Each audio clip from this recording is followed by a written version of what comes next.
Welcome to the eCommerce Badassery Podcast, the place for scrappy female entrepreneurs who want to learn actionable steps and strategies to grow the traffic, sales, and profit in your e-commerce business. I'm your host, Jessica Totillo-Coster, a 20-year retail veteran who spent 3 years as the only employee of a 7-figure online store. That shit was crazy. I know exactly how it feels to do all the things, and I'm sharing everything I learned the hard way so you don't have to.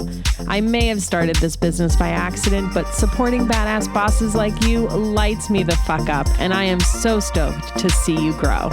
Are you ready, babe? Let's roll.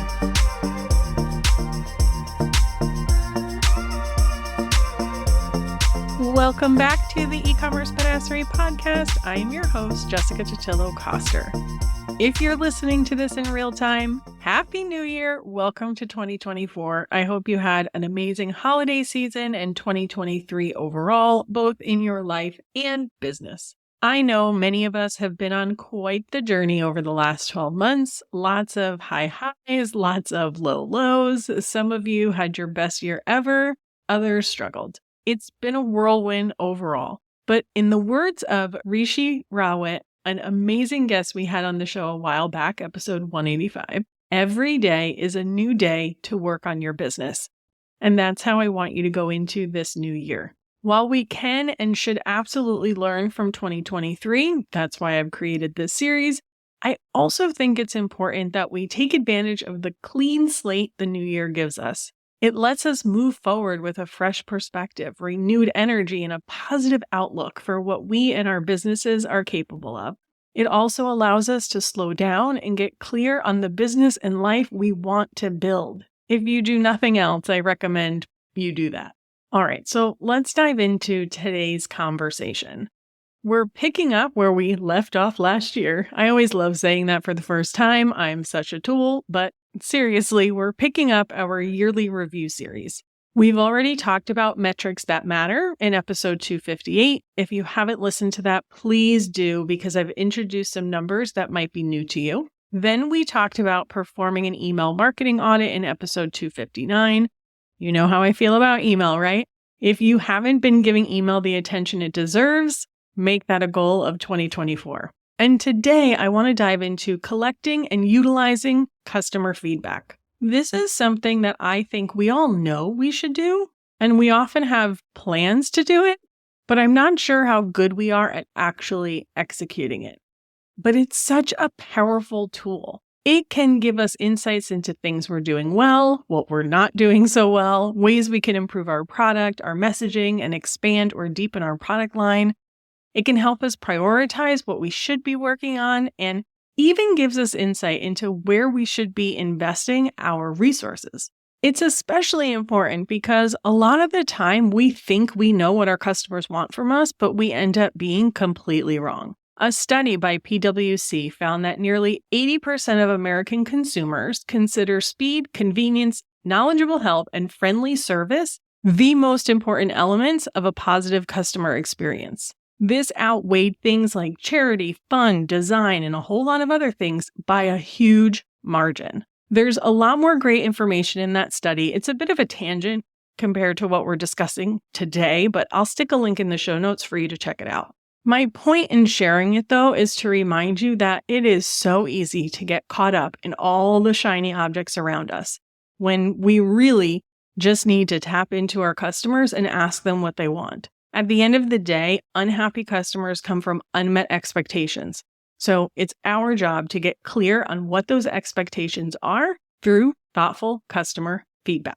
There are a lot of different types of customer feedback, and if you were to Google how to collect customer feedback, you'd come across some fancy acronyms like NPS and CSAT, Net Promoter Score and Customer Satisfaction Score, respectively. These are aggregate scores that are calculated after having a high volume of inquiries, often based on one-question surveys that are asked after a customer interacts with your brand. You've probably answered these before. You know, after a chat when it asks, how did we do? Or how satisfied were you? How likely are you to recommend us to a friend? If you do have the volume to make those kinds of surveys relevant, awesome, keep using them. but they don't replace the value of the old school methods we're going to talk about today, which are surveys, product reviews, and customer inquiries. Before we get too deep, I do want to give you a few things to think about, remember, and consider when it comes time to analyze the feedback you're looking at. The first and most important one is that if someone expresses that your product is too expensive, 99% of the time you can, as in the words of Ted Lasso, be a goldfish and forget about it. Price is rarely the problem. It's more about perceived value. And if someone thinks your product is too expensive, it just means they're not your customer right now. We already know that competing on price is just a race to the bottom. Now, of course, if your prices are super inflated or your brand experience doesn't match the prices you're asking, that's a different story, but rarely do I find that to be the case. 2, just because someone says they want something doesn't mean they're willing to pay for it. And 3, 1 or 2 voices, no matter how loud they are not enough to justify making big changes in your business. All right, so where are we getting this feedback from? My favorite place to get insights into the customer experience is through customer support requests and common questions. These might be inquiries that come through a live chat widget on your website, emails you get, or even just questions and comments people ask on social media. This feedback is typically the most valuable in terms of understanding where you're falling short in communicating important information to your customers. A great example of this is when we saw a spike in customer service inquiries, return requests, and poor reviews for a specific product at my previous day job. It was new to the market, it was selling like crazy everywhere, bloggers were going nuts about it. But customers who bought the product on our website, not the ones who purchased it in store, just on the website, were very unsatisfied with this item. After chatting with those customers, we quickly realized the reason they didn't like the product was because they were using it incorrectly. Luckily, we were able to talk them through it and eliminate that return, but we also realized we had to do a better job of showing them how to use the product properly. In response, I set up a post-purchase education flow that was sent to anyone who bought that particular item. Once I implemented that, the return request stopped and we had a flood of positive product reviews. A non-product example, but still a really valuable one, is when I get questions from lounge members that I know have been answered in one of the courses or the content that is shared there. Yes, there are always going to be that handful of people who don't see what's around them. All my years working in retail stores prove that. But when I see multiple students asking the same thing, that's a red flag. That's telling me there's something about the way the content is presented that is making it hard for them to find what they're looking for. As the educator, it's on me to figure out how to do that better. My resolution for that is switching to a new platform that will allow me to better organize the content and to revamp some of the content to be more digestible and searchable with shorter lessons. The same can be true in your product-based business. If you're getting the same question from multiple different customers about a particular product, maybe something is missing on the product page or in the images, or you might need to add an FAQ section for that particular product. Pro tip, these types of questions and inquiries also make really great email and social content. And these are things that you can repeat over and over again. If you've never checked out Glass Ladder & Co. on Instagram, you should. Megan has been on the podcast before, episode 186, and you'll see that the majority of her content is answering the most common questions people have about her product, comparing items to one another, showing the customer what fits in the different sizes, all the ways the products can be configured, etc. The other thing to remember about this type of feedback is that for every person who took the time to reach out and ask the question, there are likely 10 more who didn't bother and decided to just go somewhere else instead. While you may feel like you've explained all the things and in all the places, if the questions are still rolling in, there's likely more you can do. While this type of open-ended feedback is some of the most powerful, it can be the hardest to get because it's not necessarily based on you asking for it. And not that you want to flood your customer service inbox with requests. There are some ways you can encourage this type of feedback. One is adding a chatbot to your e-com store. Using an automated chatbot is a great way to get information from your customers without having to invest additional resources. Sure, you have to spend the time to get it set up, but after that, most of the heavy lifting will be done automatically. Even if you just get started with frequently asked questions, even if they're already answered on your site somewhere else, getting to see the actual data on which questions are coming in most often can be super eye-opening. Most of these tools will allow you to set a delay and then have the chatbot open up automatically to encourage the customer to engage with it. You'll want to be careful with this so you don't annoy them, but it can be super helpful to bring it to their attention. It's likely they don't know all the A's to their Q's are at their fingertips with the help of this chatbot, If you do add a chatbot, whether you have it pop up automatically or not, please make sure to look at your site in incognito mode on desktop and mobile. A lot of times we have widgets and pop-ups triggering that we don't even realize, often overlapping with each other. It turns into a big mess. I just want you to be aware. If you're still new to business and it doesn't make sense to invest in automation tools just yet, even asking for a simple email reply and a post-purchase thank you email can go a long way into getting some information from your customers. Not only will it feel super personal to the customer, making them feel special, but it's also a great signal to the email service providers, and it'll help your deliverability. Utilizing a product recommendation quiz can also be a great way to gather customer feedback. It won't necessarily tell you much about the customer experience, and it's not exactly open-ended, but it will give you insight into what your customers are looking for from a product perspective. This can be especially powerful in figuring out what might be missing from your assortment. Not that you need to go out and add everything under the sun or add something new when one person has asked for it. But if you see a pattern in the answers, like lots of people are looking for a particular color or style of an item that you don't really have a lot of, it might be worth taking some time to think through what that could look like for your business. If you've got a solid social presence and an engaged audience, utilize things like the question box on Instagram stories, polls, or even setting up a chatbot on Instagram to answer FAQs. Next up is product reviews. This is a great way to get insight from your customers. I take a deeper dive into product reviews on episode 16 of the podcast, but I do want to touch on a few important things here. First, there's so much we can learn from them. People will tell you why they bought something, what they loved about it, what they didn't love about it, what they wished was different, what they were surprised by. You'll also get insight into your overall customer experience with things like shipping times, packaging, etc. Customer reviews are gold, not only for your own insight, but as we know, to also convert other customers. Another pro tip: use screenshots of positive reviews in your emails to increase conversion and use the words your customers are using in your marketing. If someone says they love the packaging, use that as a selling point.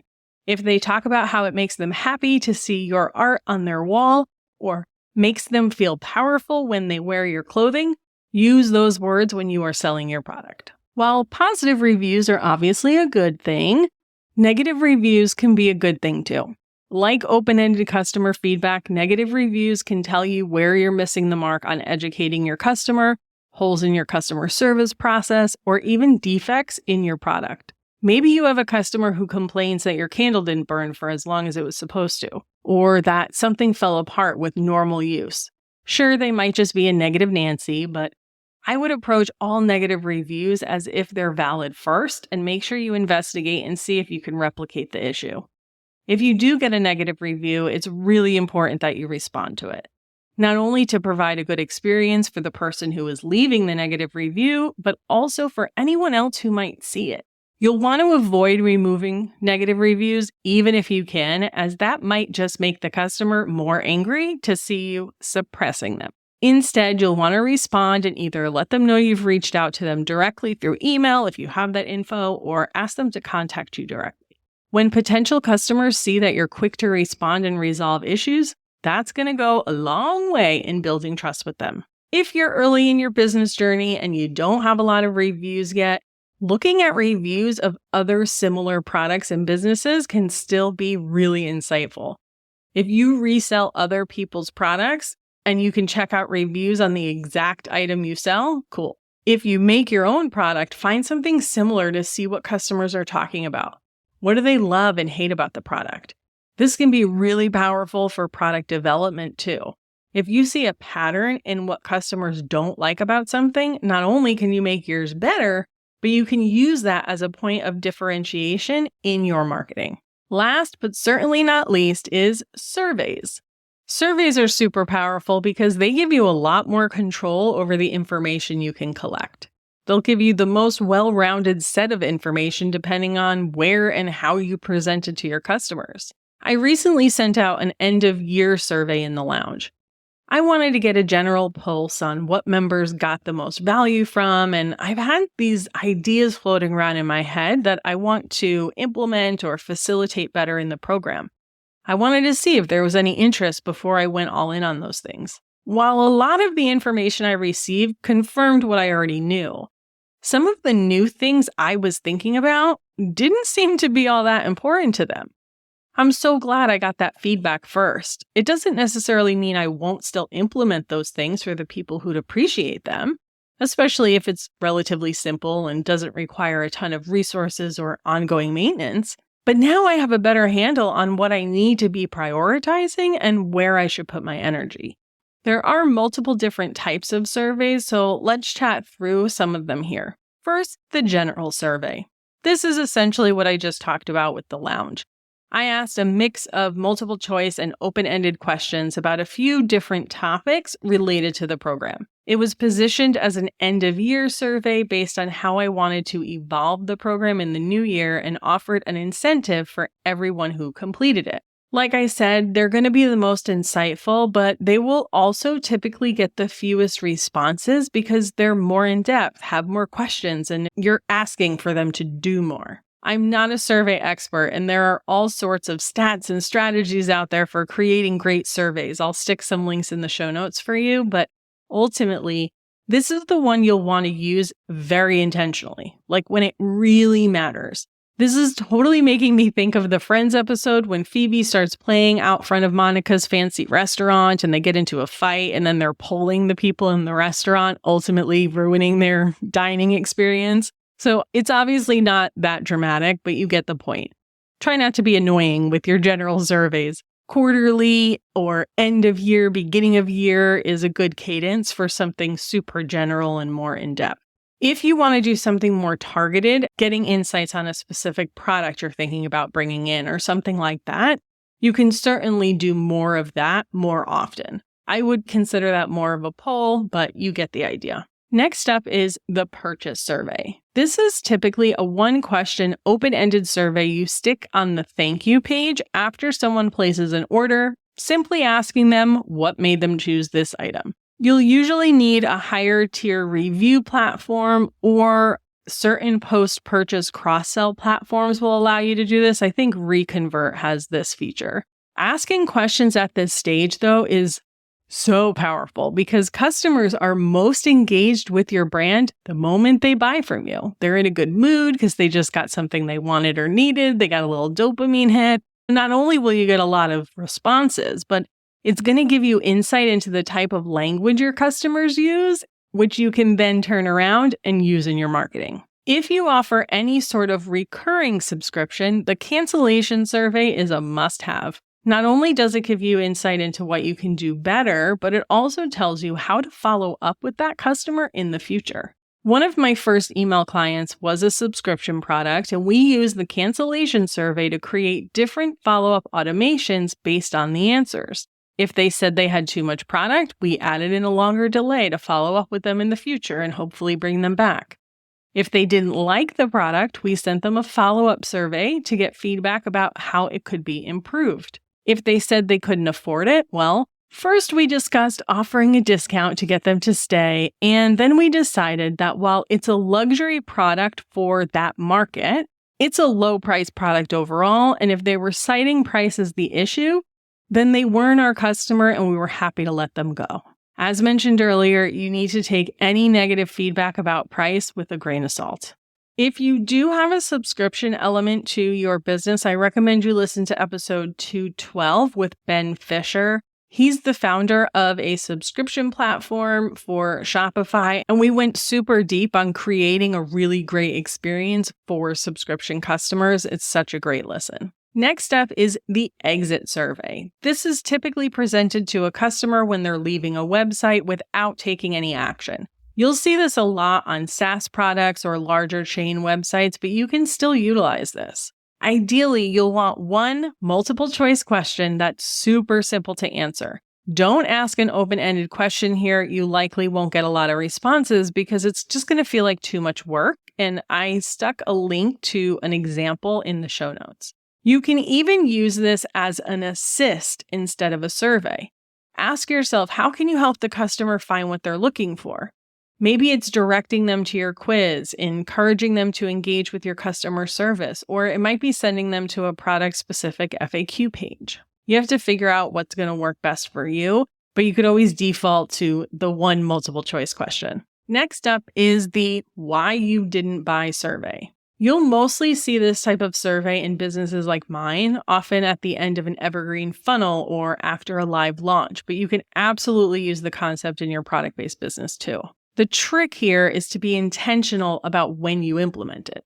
Customers are going to be engaging with your brand a lot and not making a purchase. You're not necessarily going to ask them this every single time, but it could work really great for first-time customers who go through your welcome flow and any follow-up bestseller flow, or even after you launch a new collection. And it doesn't only have to be in survey format. You could ask this in a poll on Instagram, ask for a reply to an email, or even just ask them to click on their answer in an email. Again, be sure to take any price objections with a grain of salt, but the why you didn't buy survey could uncover a disconnect in your messaging or the product you were offering, or who knows what other insights you'll find. There is one other type of customer feedback I want to talk about before we go, and that's the data. Yep, you know I love me some data. Even though this isn't direct communication from the customer, there is still a lot of insight that can be pulled from the numbers you're looking at. And this isn't just limited to your website and email data. There are major clues in your product sales too. We're already getting pretty long on this episode, so we're not going to dive into that here, but make sure you check the show notes for some other episodes and resources to help you figure out what those numbers mean and the insights you can pull from them. So what are your next steps? First, I want you to dedicate some time to reviewing any of the insights you already have. Dig through those reviews, those social comments, your customer service inquiries, whatever you've got. Then start thinking about where and how you can actively insert more opportunities to get feedback from your people. You do not have to try and implement these all at once. Please don't. Ask yourself, what is the most important information you want to know about your customers right now? What are the biggest question marks you have? What is the most urgent thing you need an answer to? For me, it was getting feedback on the lounge, so I knew where to focus in the new year. For you, it might be getting more product reviews or solving for a common question that is flooding your customer support email. Once you have that in place, then you can move on to the next thing. Don't forget to check the full show notes, ecommercebadassery.com/260 to get additional episodes, articles, examples, and resources to support you through this journey.